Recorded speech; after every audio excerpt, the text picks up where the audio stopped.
오늘 우리 함께 받들어 읽은 성경의 이야기는 이 변화산에서의 그 예수님의 영광스러운 변모가 지나고 이제 산 아래에 다시금 치열한 그 사역의 현장으로 복귀하시는 그 예수님과 제자들의 모습입니다.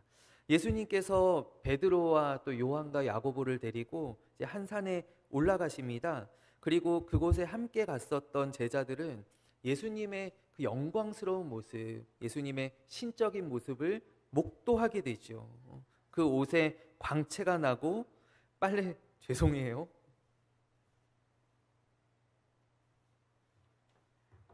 AI가 한 번씩 반응을 하는데 어떻게 이거를 안 하게 해야 되는지를 제가 잘 모르겠어요.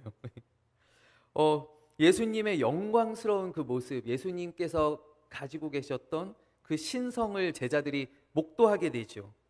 옷에 광채가 나고 성경이 묘사하기는 빨래하는 자가 아무리 빨아도 그만큼 희게 할 수 없을 정도로 그 옷이 휘어지게 되는 그 흰 옷을 입으시고 온몸에서 빛을 뿜어내시는 그 예수님의 모습을 보게 됩니다. 더욱 놀라운 것은 이스라엘의 역사 가운데 가장 위대한 인물이라고 일컬어지던 모세와 엘리야가 나타나서 이 예수님과 함께 대화를 하시더라는 것이죠.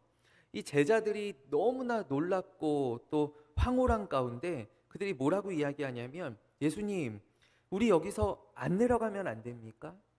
우리 여기에 집을 짓고 여기서 그냥 머물러 사시죠. 그렇게 얘기를 하더라는 거예요. 그런데 그러한 제자들을 이제 예수님께서 데리고 내려오시죠.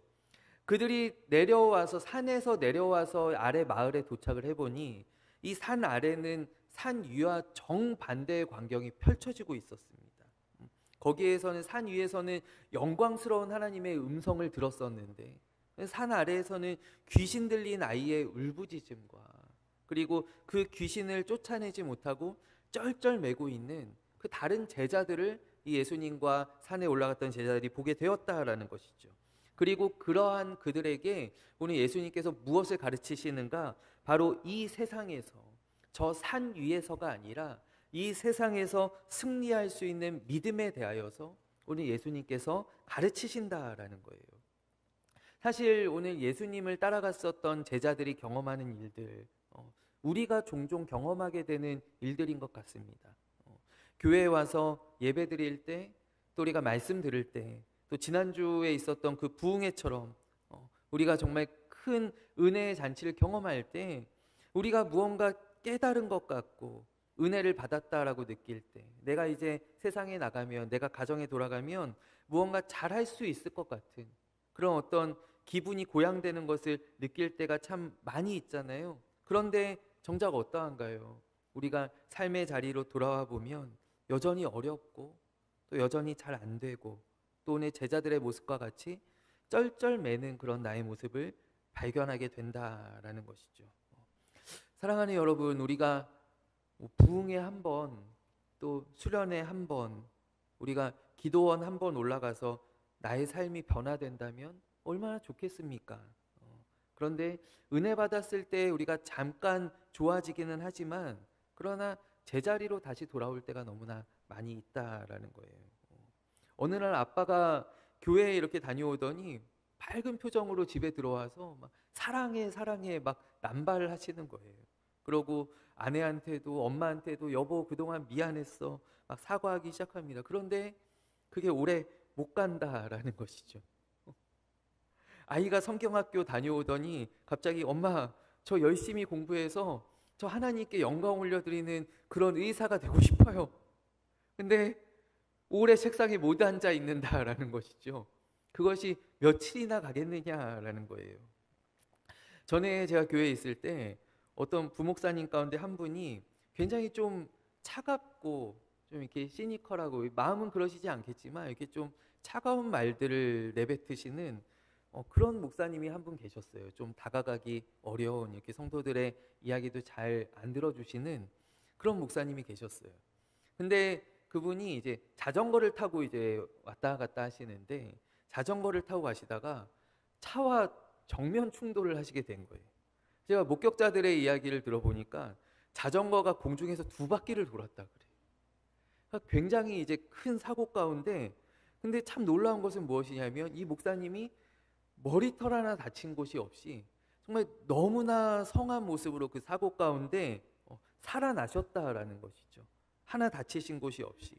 근데 그리고 나서 그 목사님이 변하기 시작하는 거예요. 변하신 거예요. 늘 그 차가운 표정이었는데 늘 웃고 다니시는 거 있죠. 그리고 은혜의 말들을 하고 막 성도들의 이야기들을 잘 들어주고 막 그런 목사님으로 이렇게 바뀌게 돼요. 막 설교하시는데 은혜가 넘치고. 근데요, 딱 한 달 정도 지나니까요, 그 목사님 댁 아들들이 뭐라고 이야기하냐면 우리 아빠 자전거 사고 한 번만 더 나면 좋겠습니다. 자전거 사고 났을 때 그렇게 좋았는데. 그게요, 아무리 큰 어떤 은혜를 또 기적을 체험해도 사실 다시 돌아가 버린다라는 거예요. 오늘 말씀 가운데도 나타나잖아요. 오늘 말씀 가운데 베드로와 야고보와 요한은 어떠합니까? 이 세 명의 제자들은요, 가서 예수님이 진짜 하나님이시구나, 예수님의 그 하나님 된 모습을 그들이 보았어요. 또 하늘에서 정말로 하나님의 음성도 들었어요. 엘리야와 모세를 그들이 보았어요. 그런데 이 세 제자들이 어떠한가요? 예수님께서 붙잡히실 때 똑같이 다 도망하더라는 것이죠. 그 가운데 베드로는 또 예수님을 3번이나 부인하는 그런, 정말 그 베드로에게 가장 치욕적인 그 사건을 남기지 않습니까? 그러니까 그들이 아무리 큰 기적을, 부인할 수 없는 확실한 은혜를 경험했다라고 하여도 그러나 변하기가 쉽지 않다라는 거예요. 여러분, 오늘 성경으로 다시 돌아와 보면은요, 오늘 이 귀신 들린 아이 때문에 쩔쩔매고 있었던 이 제자들이 어떠한가? 이 제자들은요, 마가복음 6장에 보면, 같은 복음서입니다. 이 마가복음 6장에 보면 이 더러운 귀신을 제어할 수 있는 권능을 이 제자들은 이미 받은 사람들입니다. 마가복음 6장 7절 말씀에 보면 12제자를 부르사 둘씩 보내시며 더러운 귀신을 제어하는 권능을 주시고 라고 성경에 말씀합니다. 그러니까 예수님께서 이미 제자들을 둘씩 짝지으시면서 그들에게 귀신을 제어할 수 있는, 그러니까 귀신을 쫓아낼 수 있는 권능을 주셨다라는 거예요. 그리고 그들이 그냥 받기만 한 것이 아니라 실제로 귀신들을 쫓아내는 일을 합니다. 같은 장의 12절 13절 말씀에 보면 제자들이 나가서 회개하라 전파하고 많은 귀신을 쫓아내며 많은 병자에게 기름을 발라 고치더라. 그러니까 이 제자들이 예수님께서 주신 능력을 가지고 나아가서 정말 실제로 귀신들을 쫓아내고 또 병을 고치는 그런 일들을 감당을 했었다라는 것이죠. 그런데 오늘은 왜 안 되느냐라는 거예요. 이것이 참 우리에게 궁금하게 다가오지요. 왜 이번은 안 되는가? 어떤 학자들은 이렇게 얘기하는 학자들이 있습니다. 오늘 제자들이 만난 귀신은 좀 등급이 높은 귀신이다라는 거예요. 그래서 예전에 제자들이 권능을 받고 쫓아냈었던 귀신은 말 그대로 좀 하급 귀신들인데, 오늘 말씀에 보면 그것이 어디서 알 수 있냐면 예수님께서 귀신을 쫓아내실 때 말 못하고 못 듣는 귀신아 라고 명령하셔요. 그러니까 이 귀신은 능력이 중첩되어 있는 귀신이다라는 것이죠. 그러니까 제자들이 말 못하는 귀신 쫓아낼 수 있고 못 듣게 하는 귀신 쫓아낼 수 있는데, 말도 못하게 하고 못 듣게 하는 귀신은 제자들에게 좀 버거웠다라는 얘기예요. 여러분, 그러나 정말 그럴까요? 그렇지 않다라고 생각해요. 왜냐하면 쫓아내는 능력은, 귀신을 제어할 수 있는 권능은 제자들에게서부터 나오는 것이 아니라 하나님께로부터 오는 것이기 때문이죠. 그러니까 어떤 제자들의 등급과는 아무런 관계가 없었다라는 것입니다. 그렇다면 그들이 이번에는 왜 안 되는가? 전에는 그 능력을 받아서 잘 하였었는데 왜 이번에 안 되는가? 예수님께서 제자들에게 무엇을 말씀하시냐면 그들의 믿음을 지적하십니다. 믿음이 없는 세대여, 오늘 이 19절 말씀 가운데 믿음이 없는 세대여, 내가 얼마나 너희와 함께 있으며 얼마나 너희에게 참으리요. 그러니까 예수님께서 제자들이 쩔쩔매는 광경을 보실 때 제자들에게 무엇을 말씀해요? 얘들아, 그 귀신은 너희의 힘으로 안 되는 귀신이에요. 그 귀신은 좀 이렇게 약간 그레이드가 높아서, 등급이 높아서 그거는 내가 해야 돼. 내가 보여줄게. 예수님께서 이런 말씀을 하신 것이 아니다라는 것이죠. 예수님께서 쩔쩔매고 있는 제자들을 탓하시면서 뭐라고 말씀하시냐면 너희들이 믿음이 없다라는 거예요. 믿음이 없는 세대예요.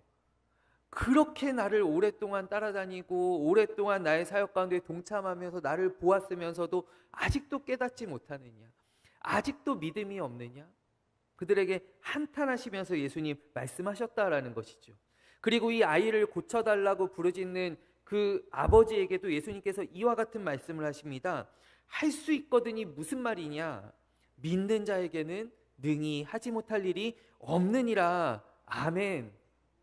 그리고 오늘 예수님께서는요, 이 문제를 진단하실 때 귀신의 권능이 센 것도 아니고 너희의 능력이 약한 것도 아니고 이것은 바로 믿음의 유무의 문제다라고 말씀하신다라는 거예요. 너희가 믿음이 없기 때문에 이 귀신을 제어하지 못하는 것이다. 그렇다면 전에 귀신을 쫓아낼 때에는 이 제자들에게 믿음이 있었다라는 것 아니겠어요? 그 같은 권능을 받았는데 그때에는 믿음이 없었고, 그러나 그 믿음이 시간이 지나면서 점점 약하여지고 사그러져 갔다라는 것이죠. 그렇다면 그 믿음을 우리가 어떻게 지킬 수 있는가? 그 믿음을 어떻게 유지할 수 있는가? 오늘 예수님의 말씀 가운데 답이 있다라는 거예요. 오늘 예수님께서 귀신을 쫓아내 주십니다. 그리고 제자들과 이제 시간을 가지실 때 제자들이 묻죠. 선생님, 도대체 왜 우리는 왜 안 됩니까? 지난번하고 똑같이 했는데요. 예수님 하시던 대로 똑같이 했는데요. 저도 그렇게 얘기했는데요. 귀신아, 나가라. 다시는 들어오지 마라. 저희도 이렇게 똑같이 외쳤는데요. 왜 저희들은 왜 안 될까요? 라고 제자들이 질문할 때 오늘 예수님의 말씀은, 예수님의 대답은 바로 이것이죠. 기도 외에 다른 것으로는 이러한 종류가 나갈 수 없느니라. 이러한 능력이 나갈 수 없느니라. 여러분, 오늘 이 말씀을 우리가 이렇게 좀 자세히 읽어보면요, 예수님께서요 앞에서 이렇게 실컷 이렇게 말씀하세요. 너희가 믿음이 없다. 믿음이 부족하다. 믿음이 없는 자의, 믿는 자에게는 능치 못할 것이 없다. 예수님께서 계속하여서 이 무리들과 제자들에게 믿음에 대하여서 말씀을 하십니다. 그런데 오늘 마지막에 뜬금없이 기도가 튀어나오는 거예요. 계속 믿음에 대하여서 믿음이 중요한 것이다. 믿음이 있으면 못할 것이 없다. 너희들이 믿음이 없기 때문에 안 되는 것이다. 근데 가장 마지막에 예수님께서 뜬금없이 기도해라 라고 말씀하신다라는 것이죠.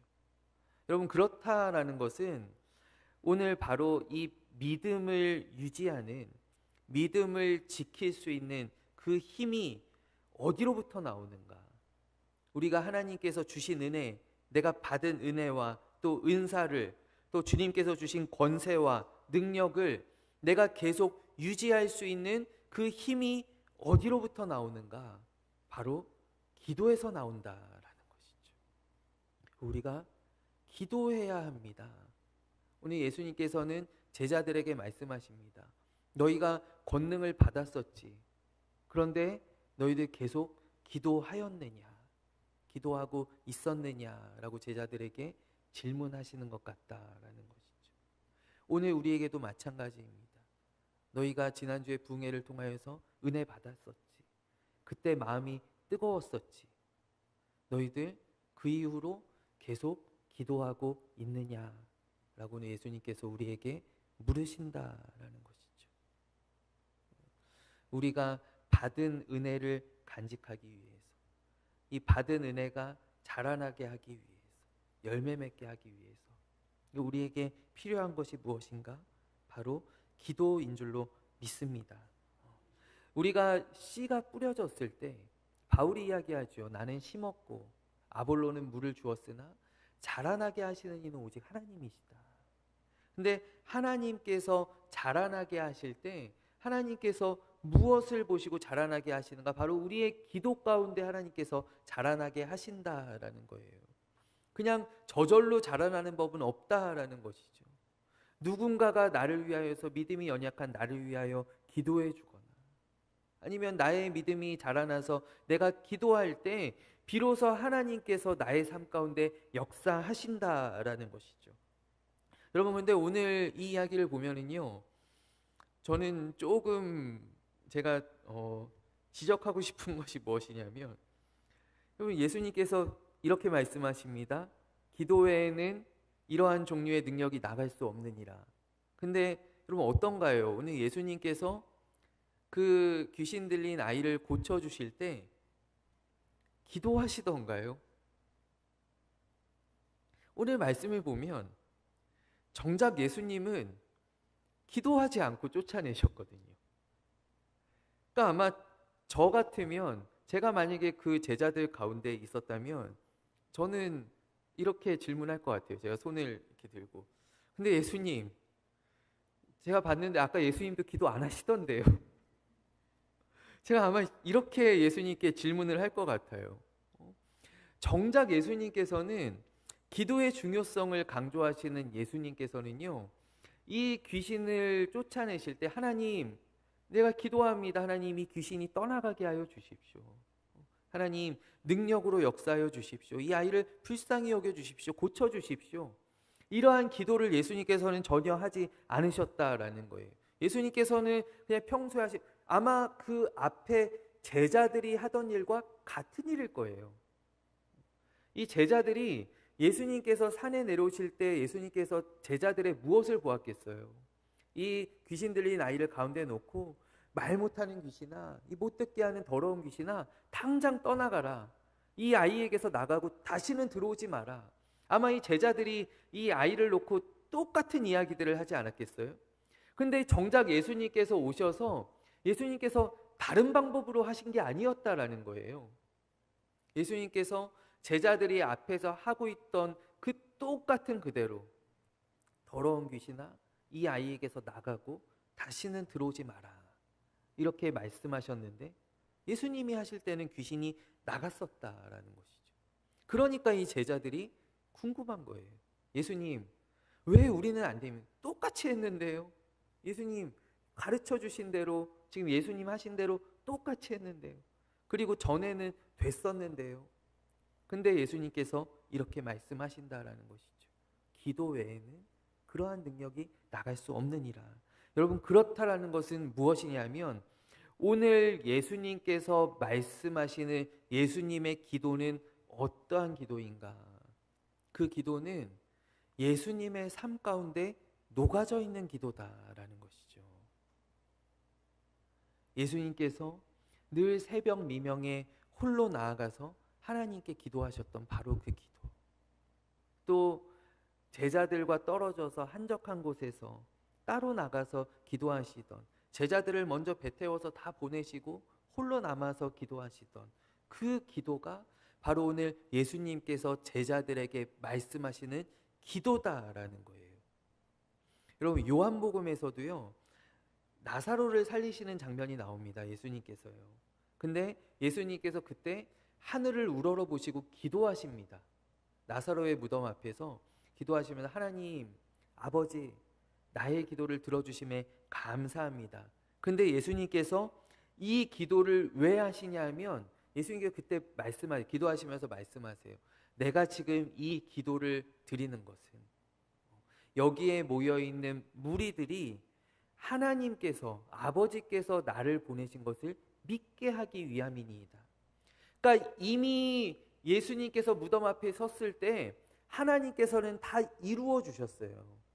그러함에도 예수님께서 다시 한번 무리들 앞에서 기도하셨던 것은 나의 능력이 하나님께로부터 온 것임을 이 모여있는 모든 무리들이 알게 하시기 위함이었다라는 거예요. 그러니까 사실 나사로를 살리실 때에도 예수님은 따로 기도하실 필요가 없으셨다라는 것이죠.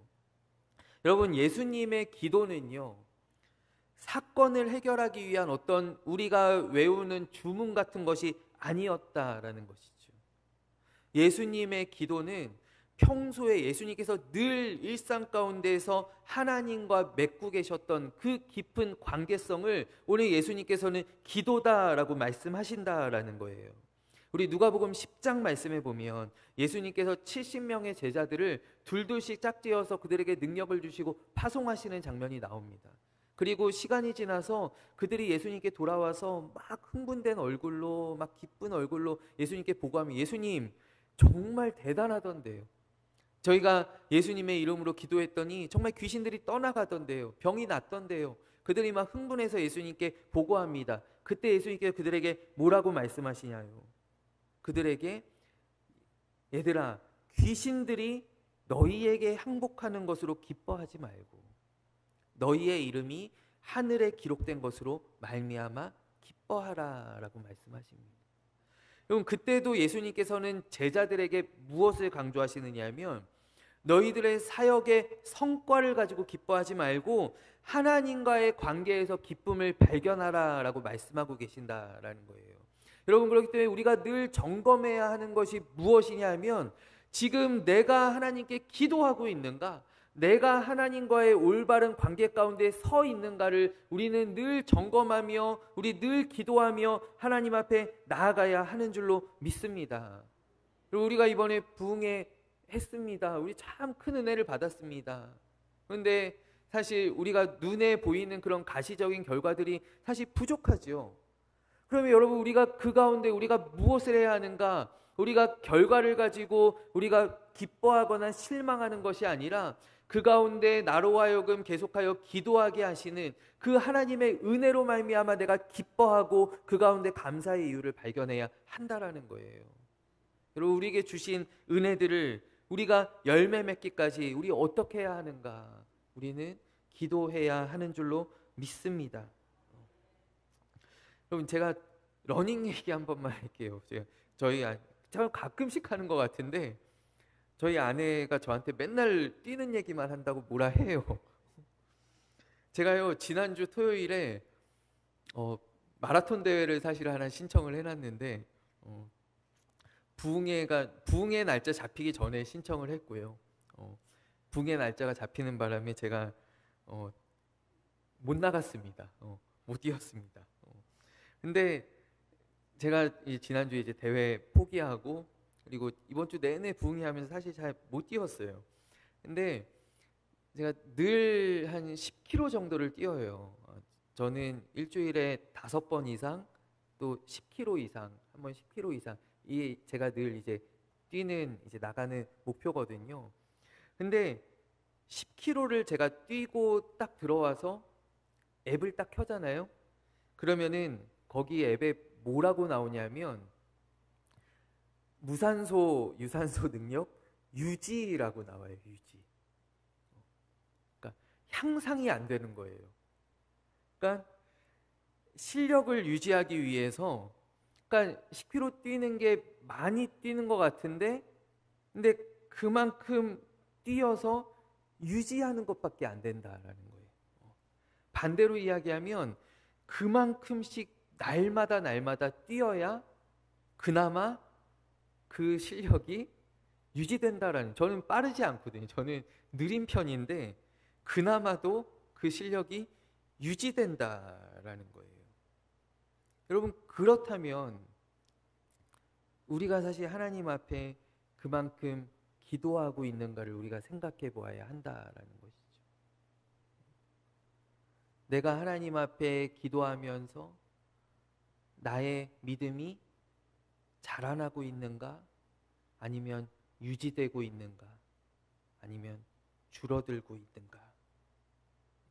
내가 주일 예배 한 번 드리면서 만족하고 있는가? 아니면 나는 그 은혜를 붙잡기 위해, 그 은혜가 내 삶에 녹아지게 하기 위해 나는 지금도 힘쓰고 있는가? 내가 하나님 앞에 힘쓰는 그것이 바로 기도다라는 거예요. 여러분, 나치 독일 하에서 2차 세계대전 때요, 나치 독일 치하에서 말할 수 없는 고초를 겪었던, 유대인이 아니었는데 수용소에 잡혀가서 고초를 겪으셨던 그런 분이 계십니다. 나중에는 이제 용서와 화해의 사도로 불리게 된 그 네덜란드의 코리 텐 붐이라고 하는 여사가 있습니다. 이 코리 텐 붐 여사는 이 가족들이 유대인들을 구출하는 일을 했어요. 마치 그 영화로 나왔던 쉰들러 리스트처럼요. 유대인 나치에게 이제 붙들려가는 유대인들을 구하는 일을 했어요. 한 800명 정도의 유대인을 구했습니다. 그러나 그 일을 하던 것이 발각되어서 결국 이 온 가족들이 이 나치 수용소에 붙들려가게 됩니다. 그리고 그 수용소에서 다른 모든 가족들은 다 죽고 이 코리텐붐 여사만 그 살아남은 채로 이제 전쟁이 끝나게 되는 것이죠. 이 한 사람만 살아남게 되었습니다. 근데 이분이 이제 그 후에 이제 책을 내면서 또 수많은 곳에서 또 설교하면서 이제 사랑과 또 용서와 또 화해의 사도로 그가 불리게 되는데, 그가 성도들에게 늘 하던 질문은 바로 이 질문이었습니다. 무엇이냐면, 기도는 당신의 핸들입니까? 아니면 스페어 타이어입니까? 라는 질문이었어요. 여러분 한번 가만히 생각해 보세요. 기도는 당신의 핸들입니까? 아니면 스페어 타이어입니까? 여러분, 스페어 타이어란 무엇입니까? 바퀴가 터졌을 때 비상시에만, 응급 상황에만 꺼내어서 쓰는 것이 스페어 타이어입니다. 혹시 나의 기도가 내가 어려움 당할 때에만, 무슨 사건이 이벤트가 있을 때에만 내가 생각나서 하나님 앞에 달려 나와서 무릎 꿇는 그런 스페어 타이어와 같은 기도입니까? 아니면 여러분, 핸들은 무엇입니까? 핸들은 내가 출발한 순간부터 도착하기까지 놓지 말아야 하는, 계속 붙잡고 가야 하는 바로 그것이다라는 것이죠. 나의 삶 가운데에서 평지가 나오든지 산길이 나오든지 커브가 나오든지 내가 꼭 붙들고 놓지 말아야 하는 그것이 바로 나의 기도입니까? 이 코리텐붐 여사는 늘 그 질문을 청중들에게 하고 다녔다라고 해요. 여러분, 우리가 동일한 질문 가운데 우리가 생각해 보기를 원합니다. 나의 기도는 무엇인가요? 나의 기도는 응급 상황 때만 꺼내어 쓰는, 교회 왔을 때만 내가 하는 그런 어떤 스페어 타이어와 같은 것입니까? 아니면 내가 늘 붙잡고 놓지 않는 바로 핸들과 같은 것입니까? 사랑하는 여러분, 우리가 받은 은혜가 오늘 말씀의 제목과 같이 우리 받은 은혜가 열매 맺기까지 우리 늘 기도에 힘쓰는 그러한 우리 모든 성도님들 되시기를 간절히 원하고, 또 우리 사랑하는 임마누엘 교회가 바로 이와 같이 기도의 불이 꺼지지 않는 교회가 되기를 소망합니다. 우리가 늘 하나님 앞에 우리 기도의 자리로 나아갈 때 하나님께서 우리를 붙들어 주시고 우리의 믿음을 자라나게 하시고 또 주셨던 그 은혜가 우리 안에 비로소 꽃 피어지고 열매 맺게 하실 줄로 믿습니다. 우리 기도 많이 하는 교회, 우리 기도 많이 하는 성도님들 되시기를 간절히 소망합니다. 우리 시간 함께 기도하겠습니다. 하나님 아버지, 주신 은혜가 한없이 많은데 기도함으로 그 은혜들을 붙잡기를 주여 원합니다. 하나님, 오늘 주신 말씀처럼 기도가 나의 급할 때 꺼내어 쓰는 그런 주문이 아니라 내가 늘 붙잡고 나의 삶 가운데서 행하는 아버지 나의 관계, 아버지 나의 핸들이 되게 하여 주시옵소서. 하나님, 우리로 하여금 기도 많이 하게 하시고 기도의 지경들을 넓혀 주시고 우리 기도의 입술들을 주님께서 열어주시기를 주여 소망합니다. 우리 함께 하시는 주님을 의지하옵고 살아계신 예수 그리스도의 이름으로 기도하옵나이다. 아멘.